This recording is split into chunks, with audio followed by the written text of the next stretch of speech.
Olá, turma boa! Sou Juvimário Moreira, advogado e professor. E ontem, conversando com os meus seguidores, eles pediram para utilizar direto chapéu, informaram que fica melhor, mais animada a aula, inclusive fica até mais bonito. E eu utilizo esse chapéu, se vocês observarem nas minhas redes sociais, também utilizo ele quando faço poesia, mas também porque representa a força, a resiliência, o símbolo de cultura do Nordeste, de alegria.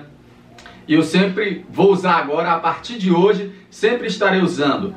Utilizando ou não a poesia, eu sempre estarei usando em homenagem a vocês. Foi uma dificuldade enorme encontrar um chapéu assim, como vocês sabem, sou cearense da gema, e cearense vez ou outra acusado de ter a cabeçona grande, mas isso é inteligência demais, meus amigos. Mas eu fui lá na NASA e consegui que eles adequassem para o meu capacete. E ontem eu também pedi aos seguidores, alguns, para mandarem alguns questionamentos, dúvidas sobre a ação de improbidade administrativa. E como vocês gostam de tocar fogo no barco, me perguntaram logo se o Flávio Bolsonaro, o doutor Ronzinério, um forte abraço, o doutor Ronzinério perguntou se o Flávio Bolsonaro pode perder o cargo ou função pública se for condenado em uma ação de improbidade administrativa. Meus amigos e amigas, o Supremo Tribunal Federal decidiu recentemente essa questão.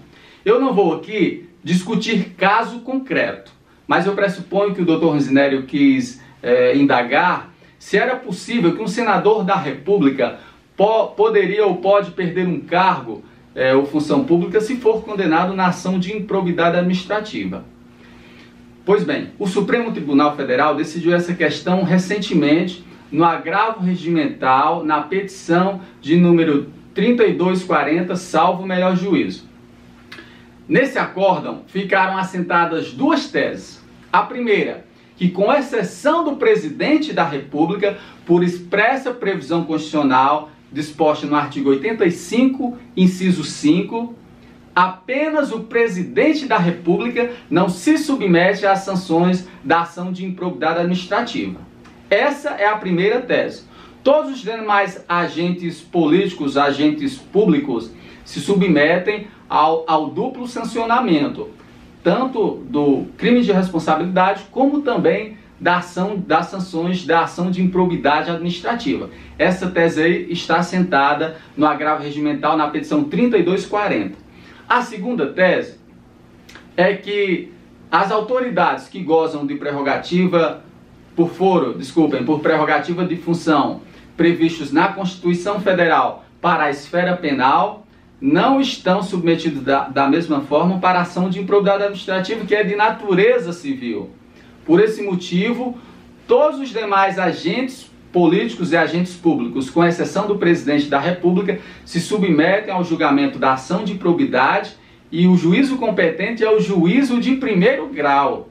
Ou seja, o juiz de primeiro grau vai julgar o desembargador, o juiz de primeiro grau vai julgar o senador, o juízo de primeiro grau vai julgar o deputado federal, o deputado estadual, o ministro do Supremo, vai julgar o procurador da República, vai julgar o procurador-geral da República, com exceção do presidente. Todos os demais agentes políticos e agentes públicos são submetidos a sanções da ação de improbidade administrativa. E neste caso, se alguma autoridade que, mesmo gozando de foro por prerrogativa de função na esfera criminal, seja submetido à ação de improbidade e condenado, se o juízo de primeiro grau decretar a perda do cargo ou função pública, essa autoridade perderá o cargo ou a função pública quando houver o trânsito em julgado da sentença condenatória da ação de improbidade administrativa. É um tema interessante, um tema muito novo, mas que foi respondido pelo Supremo Tribunal Federal. E se você quiser trazer novos questionamentos, novas dúvidas, qualquer tema relacionado à ação de improbidade administrativa, você pode ir nas minhas redes sociais, pode também visitar o meu site. Lá você pode deixar seu e-mail, você pode fazer questionamentos diretos E sempre que eu receber uma dúvida que já não tiver sido respondida nas minhas redes sociais, eu vou ter o maior prazer em responder para vocês.